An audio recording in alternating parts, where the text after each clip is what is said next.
Ooh.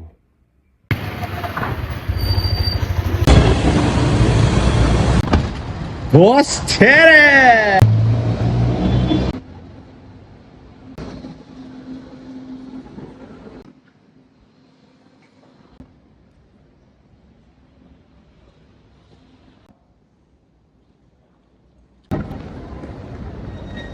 So why am I doing this?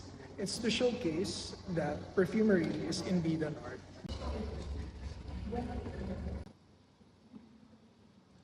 Kakatapos lang ng ulan. Earthiness is very present.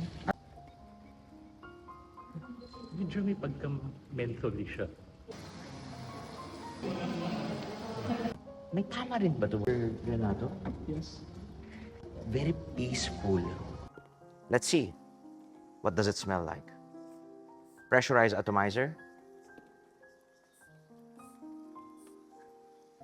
It's very earthy. May konting asim at yung amoy ng lupa. Nakakatapos lang yung ulan. Leafy. I think that's coming from the tomato leaf. May pagka-asim din that's coming from the tamarind. Unique. Yung singaw ng sinigang, it's very present. Habang umuulan. Sa skin naman, it's well blended sa skin. It's quite non-stop rain yung maaamoy mo dito. It's like hindi pa tumitigil yung ulan. It's a wearable. I love it. Good release. Okay, this is the 100 ml. Also, available na din ang 50 ml. Sobrang unique.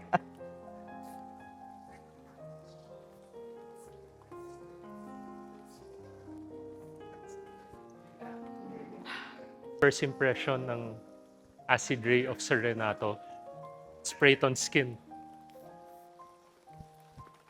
First impressions, metallic siya. May tanginess. Huwag niyong iisipin na parang amoy ulam siya. No, it's not like that. Parang tinanggal nila yung walang patis, walang pork. Earthiness of tamarind. Imagining parang tomatoes. Parang ginigisa. But again, wala yung parang garlicky smell. Na green, may mga herbal notes akong naaamoy. Since sabi rin ni Sir Renato, it kinda reminds me of kung ulan, pag mainit yung lupa o semento, yung sumisingaw, yung naaamoy mo. Something like that.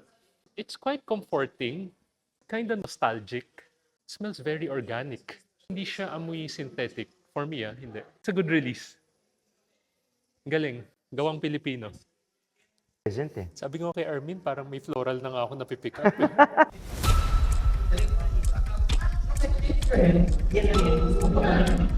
Wala pa lang.